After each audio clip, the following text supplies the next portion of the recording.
அவன் லவ்வரை சர்ப்ரைஸ் பண்ணலான்னு டெடிபேர் காஸ்டியூம்ல அவளோட பாய் ஃப்ரெண்ட் வரான். அப்போ அதை பார்த்து பயங்கரமா ஷாக் ஆன அந்த பொண்ணு, நீ ஏன்டா இப்போ வந்த, என் ஹஸ்பண்ட் வேற வீட்டுல தான் இருக்காரு அப்படின்னு அவனை திட்டுறான். அப்போ அவளோட ஹஸ்பண்ட் வர சத்தம் கேக்குது. உடனே அந்த பொண்ணு அவனை டெடிபேர் காஸ்டியூம்ல அப்படியே அங்கேயே இருக்க சொல்லிடுறான். உள்ள வந்த ஹஸ்பண்ட் யார்கிட்ட பேசிட்டு இருக்க அப்படின்னு கேக்குறாரு. இந்த பொம்மையை பார்த்துட்டு என்ன இது அப்படின்னு கேக்குறாரு. உடனே அந்த பொண்ணு, இது நம்ம குழந்தை ஷெனோனுக்காக தான் நான் வாங்கினேன் அப்படின்னு சொல்லிடுறான். உடனே அவளோட ஹஸ்பண்ட் குழந்தைய கூப்பிடுறாரு.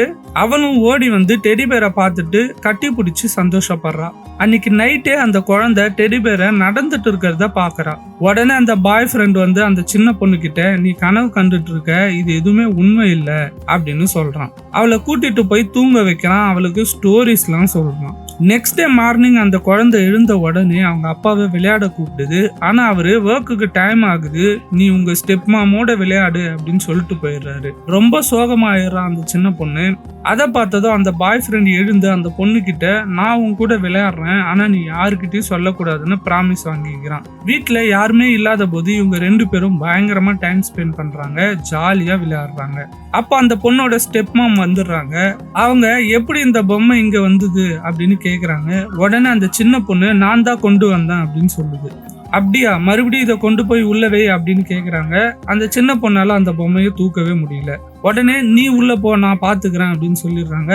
அந்த சின்ன பொண்ணு உள்ள போயிடுறா. உடனே அந்த பாய் ஃப்ரெண்ட்ட போயிட்டு இந்த பொண்ணு திட்டுறா, உன்னால நம்ம ரெண்டு பேரும் மாட்டிப்போம் போல இருக்கு அப்படின்னு. நீ கவலைப்படாத, அவ என்ன மேஜிக் பேருன்னு தான் நினைச்சிட்டு இருக்கா.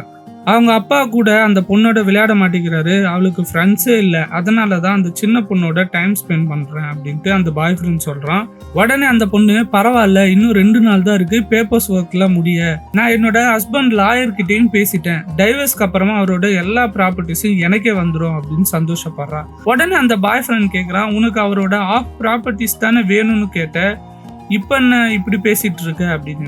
உடனே அந்த பொண்ணு, அவர் ஒரு முட்டாள், நான் கேட்டா எங்க வேணும்னாலும் கையெழுத்து போட்டு கொடுத்துருவாரு, அப்படி போட்டு கொடுத்துட்டாருன்னா இதுக்கப்புறம் அவரோட எல்லா ப்ராப்பர்ட்டிஸும் எனக்கே சொந்தமாயிடும் அப்படின்னு சொல்றா.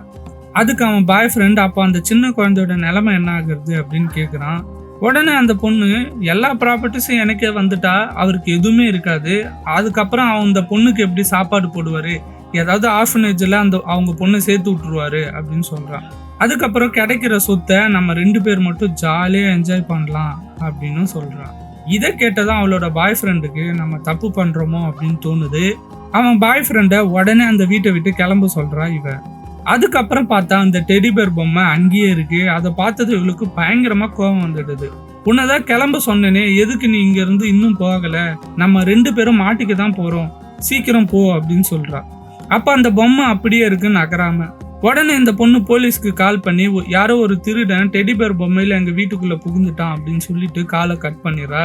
அப்ப அந்த பொம்மை கிட்ட வந்து பேசுறா, நான் அந்த முட்டாள் என் ஹஸ்பண்டை ஏமாத்தி எல்லா சொத்தையும் வாங்கலன்னு பார்த்தா நீ வந்து இப்படி பண்றியே, போலீஸ் வந்த உடனே நீயும் மாட்டிப்ப, உனக்கு எந்த ஷேருமே கிடையாது, எல்லா சொத்தையும் நானே எடுத்துக்கிறேன் அப்படின்னு சொல்றான். அப்போ அந்த டெடிபேர் பொம்மையில அவளோட ஹஸ்பண்ட் இருக்கான். உன்னை பத்தி உன் பாய் ஃப்ரெண்டு எல்லா உண்மையும் சொல்லிட்டான், அவன் நல்லவன் தான், அதனால தான் அவனை நான் மன்னிச்சுட்டேன், ஆனா நீ ரொம்ப கெட்டவ, இப்பவே இந்த வீட்டை விட்டு போயிடு அப்படின்னு சொல்றான். ஆனா அந்த பொண்ணு பாவமா மூஞ்ச வச்சுக்கிட்டு கெஞ்சுற மாதிரி நடிக்கிறா. எதுவுமே கேட்காத அவளோட ஹஸ்பண்ட், போலீஸ் வரத்துக்குள்ள இங்க இருந்து கிளம்பிடு அப்படின்னு சொல்றான். அவளுமே போயிட்டா. அப்போ அந்த சின்ன குழந்தை ஓடி வருது, நீங்க தான் இந்த டெடிக்குள்ள இருக்கீங்கன்னு எனக்கு அப்பவே தெரியும் அப்பா அப்படின்னு சொல்லி கட்டி பிடிச்சிக்குது. அப்போ அந்த ஹஸ்பண்ட் ஒய்ஃபோட பாய் ஃப்ரெண்டுக்கு ஒரு தேங்க்ஸ் நோட்டு சென்ட் பண்றான்.